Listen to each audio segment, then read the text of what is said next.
بسم اللہ الرحمن الرحیم۔ السلام علیکم ورحمۃ اللہ وبرکاتہ۔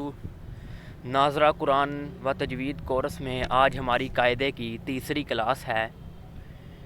اس سے پہلے ہم نے پہلی اور دوسری تختی پڑھی ہے۔ آج ہم قاعدے کی تیسری تختی کو پڑھیں گے۔ تختی نمبر 3، حروف مقطعات۔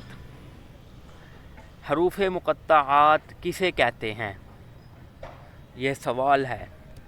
جواب ہے کہ قرآن پاک میں بعض صورتوں کے ابتدائی حروف الگ الگ بغیر حرکت کے پڑھے جاتے ہیں، ان کو حروف مقطعات کہتے ہیں۔ اب اس میں کچھ چیزیں استعمال ہوئی بھی ہیں، ہم ان کے بارے میں جانیں گے۔ سب سے پہلے یہ ہے مد کا نشان۔ اس مد کو 3 الف کی مقدار کھینچ کر پڑھا جاتا ہے۔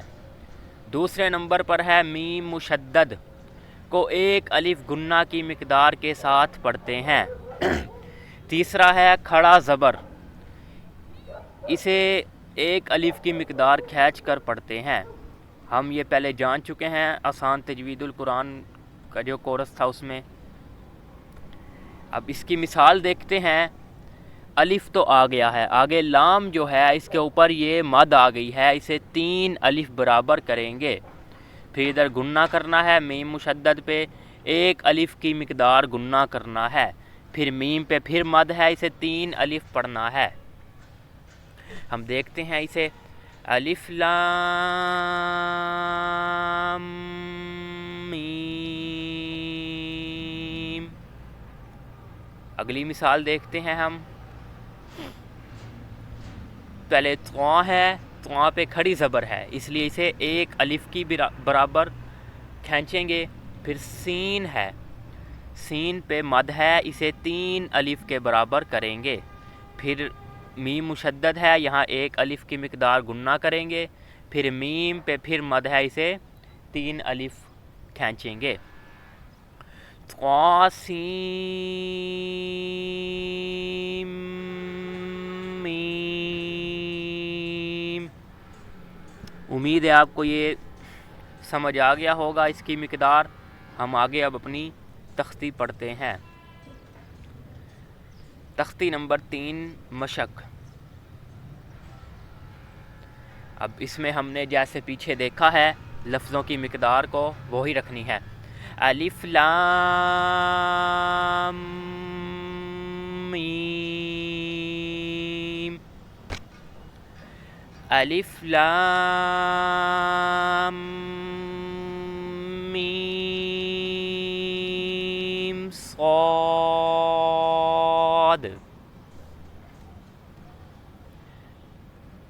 الف لام غا، الف لام میم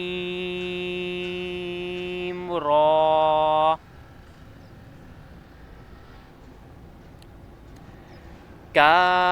کاف ہا یا عین صاد۔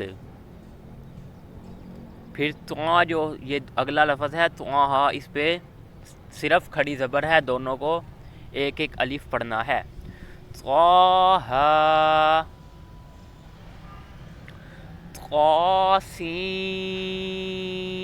طاسیم میم، طاسین،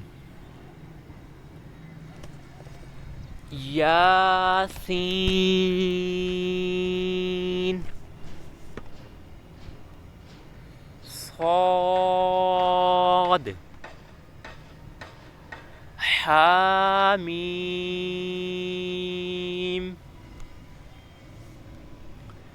حامیم عین سین قاف، قاف،